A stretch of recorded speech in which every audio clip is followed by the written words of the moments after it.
예. 어, 함께 좋은 글귀라든지 좋은 내용이 있으면 같이 읽는 방식으로 같이 공부하는 것이 더 낫지 않겠는가 이렇게 생각합니다. 뭐 가르치는 그런 입장에 있는 것이 아니고 같이 향유하는 입장에 있다고 저는 그렇게 생각합니다. 저도 공부를 한 지가 아주 오래됐고 이제 마음을 조금 가라앉혀서 어떤 효용을 넘어서서 함께 좋은 양식을 좋은 어떤 먹거리가 있으면 조금 더 들어서 다른 사람하고 나누지 않습니까? 그런 의미처럼 어떤 좋은 글 속에 담겨 있는 좋은 감성적인 어떤 자양분도 꼭 물질적인 건 아니지만은 조금씩 나눌 수 있는 그 무엇이라고 정의될 수 없는 그 무엇이라고 생각하면서 기회가 되는 분들이 있다면 함께 이 시간과 이 공간을 좀 자유롭게 서로 활용을 했으면 좋겠다 이런 생각을 가집니다. 제가 요즘 읽고 있는 책은 저도 참 읽기 어려워서 자꾸 읽었다 덮었다 하는 책인데요. The Prose of Edward Thomas라고 하는 수필 에세이집을 읽고 있습니다. 읽게 된 동기는 좀 처음에 읽을 때는 좀 의무적인 상황에서 시작을 했거든요. 제가 학위 공부를 해야 되는 상황에서 정한 작가였기 때문에 그에 대한 참고 도서로서 여러 책을 이제 구입한 가운데 이 작가가 나중에 시인이 되기 이전에 에세이 작가로서 먼저 활동을 한 부분이 있기 때문에 이걸 읽어야지 그 사람의 그 압축적인 시를 이해하는데 기초 지식이 되지 않겠느냐, 또 근거가 되지 않겠냐 싶어서 사서 읽었는데 다 읽지를 못했습니다. 그리고 학위를 마치고 말았습니다. 그래서 언젠간 읽어야 되겠다 하면서도 자꾸 덮었다 폈다 하면서 못 읽고 있거든요. 이 책은 영국의 이 에드워드 토마스라고 하는 크게 잡아서 전쟁 시인에 속하는데 그 사람이 살던 시기에 이 사람도 마음이 많이 불안했을 거 아닙니까? 지금도 마찬가지지만은 그 문학을 한다 또 예술을 한다 하는 사람들의 삶의 형편이 넉넉하지가 않습니다. 그죠? 지금 선진국이라고 하는 미국에서도 문학 교수라고 하면 그렇게 넉넉하지가 않아요. 교수라고 해서 다 같은 교수라고 아니죠. 공학 교수라고 하면 좀 넉넉할 수 있을지 모르겠습니다. 근데 넉넉하지가 않아요. 저도 자세히는 모르지만은 그 전에 TV에서 어떤 영화를 봤는데 거기에 등장하는 어떤 엑스트라 중에 한 명이 직업이 뭐냐, 그러니까 문학 교수다, 대학에서 문학을 가르치는 사람이다 하면서 벌이가 안 돼서 자기의 정자를 팔아라고 생각을 했다라고 하는 이제 그런 좀 코믹한 영화 속에 등장하는 이야기였는데, 그래서 저기도 참 문학하는 사람들은 형편이 넉넉하지 않구나 이런 생각을 하게 됐습니다. 자, 근데 전시니까 더 그랬을 수 있겠죠, 그죠? 그래서 이제 전쟁 시기에 이제 훗날 전쟁에 참여하고 죽게 된 불운한 시대적 삶을 살아가는 한 시인이었는데요. 이 사람이 그 여행을 하면서 도보 여행을 하면서 쓴 기록들입니다. 요즘 우리나라도 여행 문화라는 게 아주 활성화되어 있죠, 그죠? 그래서 언젠가 우리나라의 그 김웅이라는 작가도 자전거 여행을 한 글을 가지고 쓴 적이 있었던 것 같습니다. 그래서 조금 삶이 넉넉해지면서 여행을 많이 작품화하고 있죠. 약간의 유행 같은 느낌도 들기는 듭니다만 어쨌든 그런 어떤 자기의 도보 여행담, 국토 여행기라 할까요? 근데 그런 어떤 애국적인 기질의 그것이 아니라 정말 그 향토 곳곳에 있는 자기의 문학과의 서정적인 개인적인 정서의 컨택트가 이루어진 접촉이 이루어진 가운데 일어나는 매우 시적인 부분도 들어있는 그런 수필에 속한다 이렇게 보면 되겠습니다. 다 읽지는 못했어요. 지금 접혀 있는 부분이 어디냐면 rest and arrest 여기 챕터에 스톱을 하고 있는데요. rest는 이제 휴식이잖아요. unrest는 그 부정어 on이 붙었으니까 조금 어역하면 안정감과 불안정한 감 이런 얘기입니다. 두 개가 이제 대입이 되집니다. 그래서 더 대립적인 개념이죠. 안정과 불안정. 그렇죠? 우리 삶에서 요구하는 게 그것입니까? 휴식, rest. 영어로 take rest 하면 쉬세요. 그 안식과 불안, 쉬지 못함 속에 우리가 늘 중간에서 요동치는 것 같지 않습니까? 제목부터가 좀 의미심장해서 읽고자 했는데 제가 뭐 영어 실력이 많이 아직도 많이 딸립니다. 대학교에서 애들한테 쉬운 영어도 뭐 애써 1시간 가르치려면 몇 시간 준비해서 가르치고 있는데 문학 작품에 대한 언어는 더 어렵지 않습니까? 고급 언어라서 많이 어렵습니다. 첫째 무게 보니까 소제목으로 fountain이라고 이제 분수가 돼 있네요, 그죠? 아마 소재는 분수인 것 같은데 첫 단락이 이렇게 들어가고 있었던 것 같아요. It was a month. 어떤 달이었습니다, 그죠? When the sun was as a lion. 태양이 사자처럼 in the sky, 하늘에 아주 시치게 않습니다. 태양이 was as a lion, 사자처럼 있었다는 거죠. In the sky, 저 하늘에 태양이 사자처럼 있던 바로 그런 달이었다. It was when 해서 강조부사죠. it에 강조구문 있지만 또 it 하고 관계 부사를 써서 강조할 수도 있어요. 그것은 바로 태양이 창공의 lion 해처럼 타자처럼 있던 달이었다. 강렬하다 느낌이 좋죠. 시적으로 들어가지 않습니다. 점점점 이러면서 그때 I was walking along. 나는 걷고 있는 중이었어요. 진행이었습니다. The beach. 해변을 따라서 beach를 따라서 걷고 있었습니다. 아무래도 영국이니까 그죠. 해안 따라 도보 여행을 하고 있었던가 봅니다. 그죠. 하늘에서 해가 자격을 하고 under a vertical 우리 그 차양색을 vertical 뒤에 보이는 정수 보이는 vertical 아래 위로 내리는 거 아닙니까? 수직적인 이 말입니다. 그러니까 vertical sand cliff이라는 것은 벼랑입니다. 벼랑. 샌드는 모래벼랑입니다. 그러니까 모래절벽이죠. 절벽인데 모래절벽, 샌드 클립. 어떤 건지 제가 영국을 안 가봐서 잘 모르겠습니다. 클립인데 보통 절벽이면은 샌드로 된 클립이 절벽이 아니라 락 클립이죠, 그죠? 암석 절벽인데 그래서 샌드 클립이라고 되어 있습니다. 그러니까 뭔가 이렇게 해변가로 모래 절벽이 있었던가 보요. 그러니까 수평으로 떨어진 수직으로 떨어지는 수직의 샌드 클립 아래 벤치를 따라서 벤치가 아니고 비치 해변을 따라서 내가 걷고 있던 중이었다. That가 관계대명사 나는데 that shut out. 근데 그 묘사하고 있어요. 형사절로 그 모래 절벽이 shut out all the land. 모든 땅을 shut out, 단절시켜 버리더라. 단절시키고 있는 그런 모래 절벽. 생각되네요, 그죠?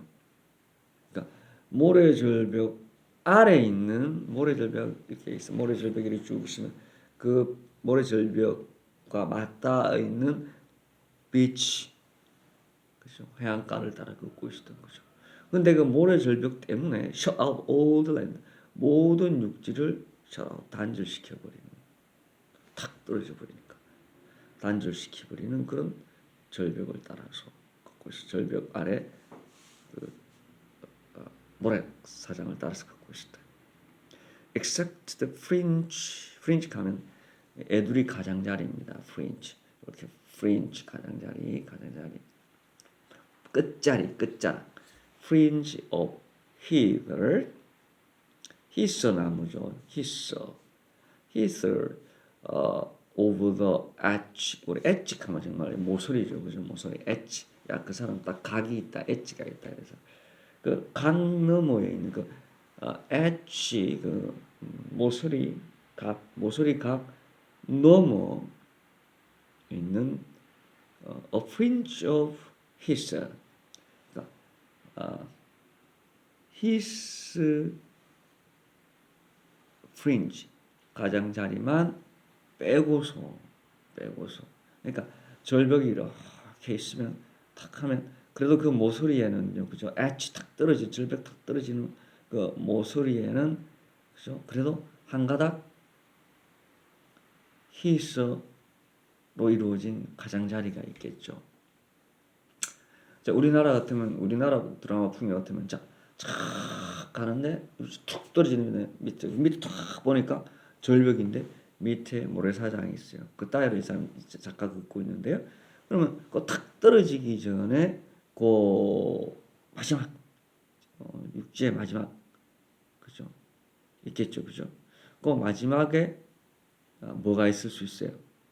소나무 몇 그루를 쭉 있을 수 있죠. 그것처럼 그 가장자리 넘어 a fringe of his 소나무 둘레 가듯이 히스 나무 둘레만 제외하고 모든 땅을 셔럽 단절시켜버리는 그런 절벽 아래 빛을 따를 것이다. A fish could have breathed. 물고기가 있었다면 물고기 한 마리가 있었다면 could have PB 뭐 할 수 있을 텐데 이랬습니다. 그죠? 가정법을 쓰는 문학이니까 would have PB 가정법이죠. 뭐 했었을 것이다. 뭐 했었을 것이다. 물고기가 있었다면 만일에 과거에 했었을 것이다. 숨을 씻었을 텐데 as well as I 나처럼 잘 숨을 씻었을 텐데 in the heat라는 말은 그 열기죠. 그 열기 속에 있는 나만큼 잘 물고기가 숨을 쉬었을 텐데 가정법이니까 그죠? 가정법이니까 반대로 얘기하는 거죠. 즉 물고기가 있다면 숨을 쉴 수 있을 텐데가 아니고 물고기가 없었기 때문에 어떤 물고기가 없었기 때문에 직설적으로 말하면 숨을 쉴 수가 없었다 이런 얘기겠죠. 없었다 이런 얘기죠. 물고기 한 마리가 어떤 물고기도 숨을 쉴 수 있었을 텐데 하는 말은 물고기는 숨을 쉴 수가 현실적으로 보면 없었다. 열실기 속에 있는 나만큼 잘 숨을 쉴 수 없었다. There was no escape. 어떤 탈출구도 없었던 것이다. No escape. 탈출은 없었다. 이렇게 들어가면서 그죠? 햇빛이 자기라는 라이언처럼 자기하는 그 햇빛 자기하는 그 밑에 탁 모래절벽을 탁 모래 밑에 탁 붙어 있는 모래사장을 따라 탁 타박 걸고 있는 거죠. 육지와 단절된 끝입니다. 그죠? 거기서 더 나가면 바다죠. 즉 여기서 뭘 느낄 수 있느냐? 육지란 것은 인간이 발붙이고 사는 곳 아닙니까? 거기에 인간이 도달할 수 없는 마지막 지점을 얘기합니다. 변두리를 얘기합니다. 그 마지막 변두리를 걸어가고 있는 거죠. No escape. 탈출할 곳은 없죠. 자, 이 고독하고 외로운 도보가의 외로운 여행길을 얘기하고 있습니다. 자, 인간의 운명 같은 거기도 하지만 특히 예술가가 가지는 자기 소외감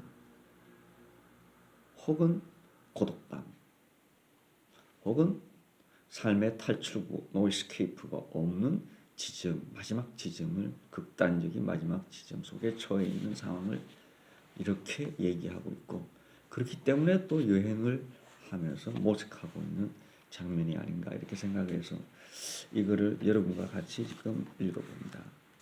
여러분과 같이 읽으니까 의미가 더 새록새록 오네요. 이 작가가 쓴 시가 있는데 영어로 된 시라서 지금 읽기가 어렵고 나는 이 작가보다도 그죠? 저는 문학의 경계를 크게 따지면 따질 수 있지만 이런 자리에서는 안 따지고 싶은데 제가 존경하는 시인들 중에 박양균 시인이라는 사람이 있습니다. 많은 사람이 알 수가 없을 겁니다. 제가 존경하게 된 이유는 다름이 아니고 또 제가 존경하는 선배 시인께서 이 시인을 많이 따랐고 또 그 선배님께서 또 저에게 이 시인의 작품을 한번 읽어봐라 해서 읽었는데 저는 제 입장에서는 거의 충격적이었습니다. 제 나름대로 오만을 해서 대학 시절에 시집을 사보지를 않았어요. 물론 목말랐습니다. 우리 시대 때 젊은이라는 것이 그렇지 않습니까? 방황의 시대고 그리고 방황은 저는 오래됐습니다. 초등학교, 중학교 때 계속 방황을 하고 대학교 와서도 학문에 집중을 하지 못하고 왜냐하면 사회가 너무 혼란스럽고 그렇다고 해서 대놓고 소심한 성격에 이것이 참된 길이다라고 하면서 사회적 참여를 할 수도 없었던 사회적 참여도 할 수 없으면서 또 비겁함에 대한 자기 학대도 있고 자 이런 면에 있어서 그렇다고 어디서 마땅히 답을 구할 수는 없고 또 책을 읽어보면 이게 답인가 싶으면 또 다른 책을 읽어보면 또 반대 의견이 있을 수 있고 또 이게 바른 사회상을 보는 안목이다라고 생각하다가도 현실에 발디디면 그와 전혀 상관없는 일상의 삶에 또 사고방식이라는 게 존재하고 자 이래서 많은 고민이 돼서 그래도 이제 서점에 가면 시집 코너서 이렇게 펴놓고 이렇게 보고 약간의 영혼의 위안을 받고 또 듣고 이랬지만 적극적으로 시집을 사서 하지는 않았습니다. 왜냐하면 잘못하면 혹시나 나도 나중에 시를 쓰게 될지도 모르는데 잘못하면 너무 몰입이 되면 저희 창조적인 뭔가 잃어버릴 것 같은 내 나름대로의 조심성 때문에 그랬는데요. 그러면서 시에서 불만족하고 있었습니다. 그런데 한달까 이 제가 존경하게 되는 선배가 권한 이 시를 또 저는 충격을 받았습니다. 제가 원했던 시라고 하자면 어떤 이상적인 타입이 있거든요. 그 이상적인 타입에 2배나 더 오버해 버릴 정도로 쉽게 말하면 저는 이 컵에 차는 이런 시가 언냐 근데 이거 좀 더 안 차더라고 여기까지밖에 안 하는데 그게 아니라 이 컵에 2배 되는 의미로서의 만족 이상의 것을 저에게 줬어요. 그래서 나는 읽고 이런 시가 세상에 존재했구나. 그러면 내가 꿈꾸었던 시가 현실화되어 있었고 저한다면 나는 거기서 상당한 위안을 받은 겁니다.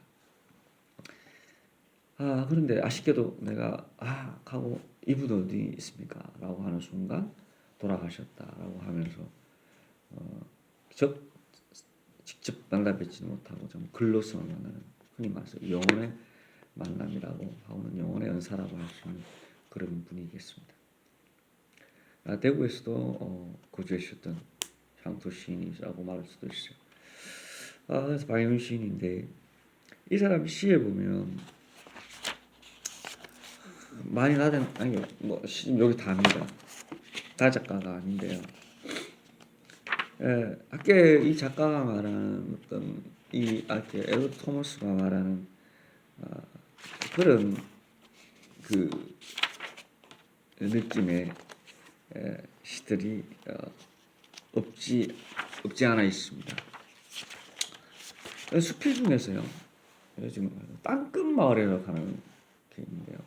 구절이 있는데 땅끝 마을이라는 얘기하면서 이 사람이 어디를 갔는데 남쪽에 어디 갔는가 봐요. 남쪽에 어떤 작은 어촌 마을에 갔는데 그 어촌 마을이 말하자면 땅끝이라는 거죠. 그 땅끝에서 바다를 쳐다보는 거죠. 더 나아갈 수도 없잖아요. 그렇다고 물러서서 육지화하자고 하자니 신으로서 자기의 거점이 없는 거죠. 현실적인 거점도 없을 것이고 정신적인 거점도 되지 못하는 거죠. 자기가 이상적으로 생각하는 어떤 만족을 줄 수 있는 좌표나 지향점이 육지 속에는 없거든요. 우리가 발붙이고 사는 거죠. 그렇다고 바다를 간다면 우리가 새가 아닌 이상, 물고기가 아닌 이상 물속에 들어가면 우리는 못 쉬고 죽잖아요. 또 하늘을 날을 수가 없잖아요. 인간이니까 육지에 있을 수밖에 없는데 그 끝이 해변이라는 겁니다. 그래서 땅끝이라는 거죠. 어떤 결단을 요구하는 실존적인 상황이죠. 흔히 그 실존주의 문화에 걸치면 실존의 상황 아닙니까? 절대적인 그 누구한테도 답을 구해줄 수 없는 신 앞에와의 단독적인 대화, 케로게오로처럼 그런 것처럼 해답을 자기가 찾아야 되는 거죠. 신에게 묻고 자기가 찾든 무신론자면 신이 없으면 자기 내면에서 자기가 구성하건 이렇게 하는 부분이죠. 바다를 바라보면서 앞에 바다밖에 없잖아요. 해변. 이 고독한 심정입니다. 저도 젊은 시절 이런 심정이 있었거든요. 땅끝 마을. 거기서 땅끝 마을에서 마지막 작가들처럼 절벽, 더 이상 셔 육지와의 소통이 끝난 이 지점에서 무엇을 바다에서 지고 돌아왔길래 우리 쉽게 말하면 이 소시민적 삶을 살고 있는가? 저는 살고 있지 않습니까? 많은 사람들이 작가뿐만 아니라 그럴 거예요. 어떠한 위기의 순간이 있을 것이고 그 지점에서 나름대로 어떠한 방법, 포기일 수도 있고 체념일 수도 있고 혹은 먼 미래를 둔 기다림일 수도 있고 혹은 종교의 기일 수도 있고 나름의 방식을 가지고 이성적으로 말하면 자기를 합리화하고 정당화시킬 수 있는 방법을 가지고 나왔을 것이고 혹은 종교적으로 위안을 가지고 해결했을 것이고 혹은 따뜻한 가족이 품어줘서 그 고뇌를 읽고 돌아왔을 수도 있지 않습니까? 그런 여기 땅끝마을 방향 선생님 시간인데 여러분들도 한번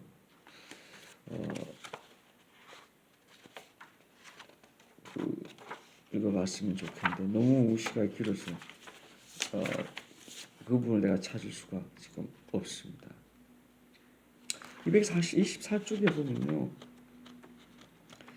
제목이 상당히 슬픈 제목이 있습니다. 방향선생님 시 중에서요.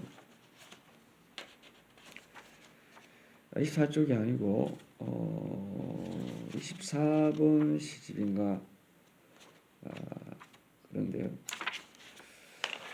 제목이 밖에 서 있으라 하네. 이런 게 있습니다. 밖에 서 있으라 하네.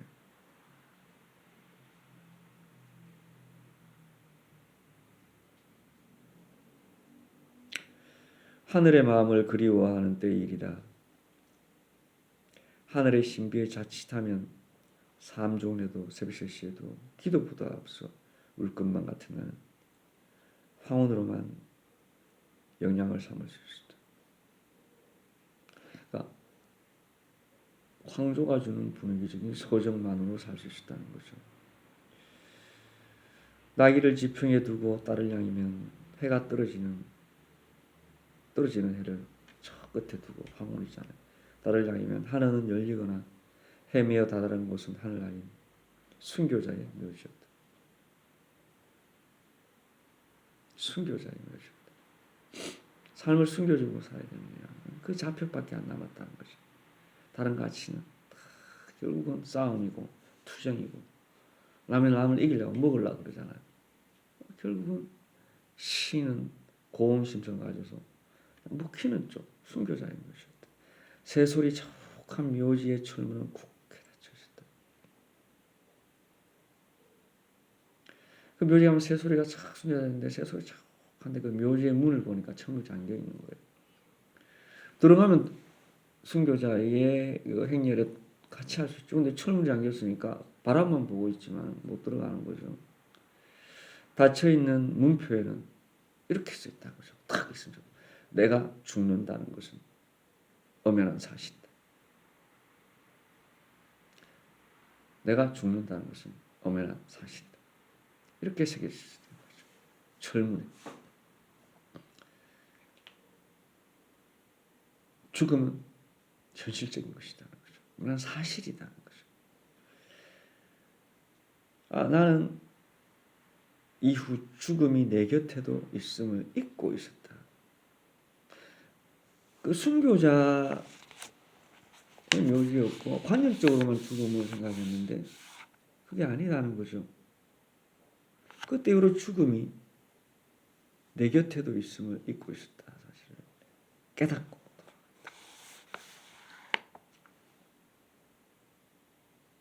내가 죽는다는 거죠. 죽음 보편적인 어떤 그런 죽음이 아니죠. 내가 죽는다는 거죠. 인류 모두가 다 죽지만 내가 죽는다는 거죠. 돌아오는 길에서 비롯된 습성이 생겼거나 그래서 돌아왔다는 거죠. 순교자의 길, 관념적인 순교자의 길이 아니죠. 내가 죽는다는 거죠. 내가. 더 표현하기 어렵죠. 그래서 이 끝자리에 보면 이런 마지막 결론에 보면 이렇습니다. 어둠은 와서 그만 나의 선자리를 차지하고 밖에 서 있으라. 그만 밖에 서 있으라. 방해자가 되라. 그래서 이 시는 순교, 참여적 순교적 일을 안 하고 사회 밖에 서 있을 것 같아요. 자, 이런 어떤 문학을 접하면서 저는 많은 충격을 받았고 또 존경을 하게 됐습니다. 이토록 자기의 삶에 솔직하고 자기가 비겁하다는 것을 솔직하게 쓴 시인이 본 적이 없거든요. 끝으로 저는 그렇게 이 사람처럼 이렇게 깊은 서정, 깊은 감성, 예리한 이성을 아주 깊은 이런 삶에 대한 통찰 경험을 시화시킬 자신이 없습니다. 그래서 저는 매우 어떤 제 친구 중에는 이 시는 참 대중적이고 대중가요 같다는 게 정말 저는 그런 것밖에 없습니다. 더 노력하면 될란지 모르겠습니다. 그러나 제가 10년을 더 노력한다고 해서 이분의 발끝까지 가겠느냐? 못 갈 것 같습니다. 이분의 나이가 67살에 돌아가셨는데요. 이 시를 전부 다 저보다 더 어릴 때 쓰는 시 아닙니까? 못 따라갈 것 같아요. 그래서 저는 이런 대중적인 정도의 가사 같은 시밖에 없습니다. 지금 제가 이렇게 하고 있는 것은 지금 제가 같은 이런 삶 속에서 이렇게라도 무언가 해야 되지 않겠냐 싶어서 하고 있는 겁니다. 자기 변명입니다. 제목은 인생 사막 앞에 매우 대중적이죠, 그죠? 사는 게 바빠 목련 지는 줄도 몰랐네. 뒤척이고 선잠으로 이어온 세월 한 줄로 마무리 짓고 한 줄로 다시 시작하고 싶은 마음. 새벽 내내 알아왔던 충치들처럼 목련꽃도 저렇게 지고 있는 줄을 몰랐네. 3월 20일 영남용대 연구실에서 작년에 쓴 겁니다. 한 해가 지났는데 크게 바뀌지 않았습니다. 오늘 밖에 보니까 비가 축축 내리고 있는데요. 코로나 사태 때문에 그런데 5월이 다시 시작되는데 목련 남아있지 않습니다. 다른 꽃들이 조금 펴있고 학교는 텅 비어 있습니다. 제 나이가 지금 56인가 7인가 있습니다. 미적미적 하다가 지금까지 왔어요. 그리고 애들한테 지금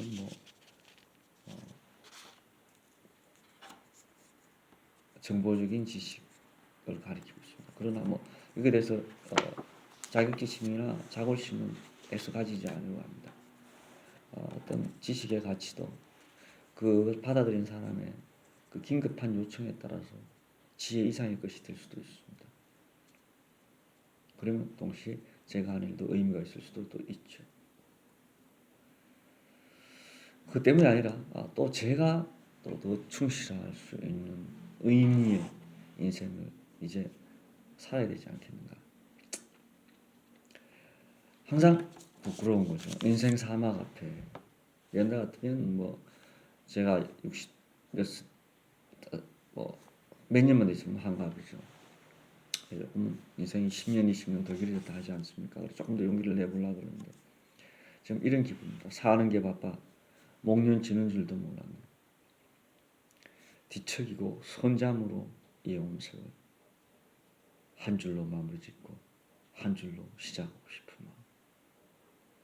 새벽 내내 알아왔던 충치들처럼 목련꽃도 저렇게 지고 있는 줄을 몰랐네.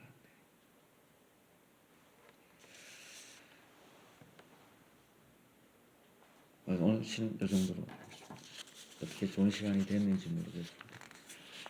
정기적으로 올리는 것은 아니고 시간 날 때마다 제 기분 이럴 때마다 한 번씩 올릴 테니까 너무 업데이트 같은 걸 기대하지 마십시오. 그러면 너무 답답하지 않습니까? 우리 시를 여유 있을 때 써야지 시가 시의 가치가 있는 것이죠.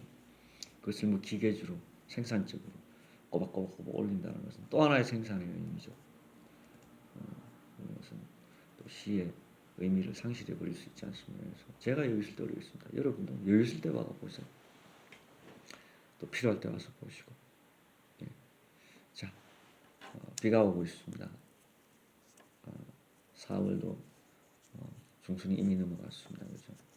봄도 중순을 넘어가고 있습니다. 목련 지는 줄도 모르고 살았습니다. 그죠? 예, 오늘 여기까지. 다음에 또 뵙겠습니다.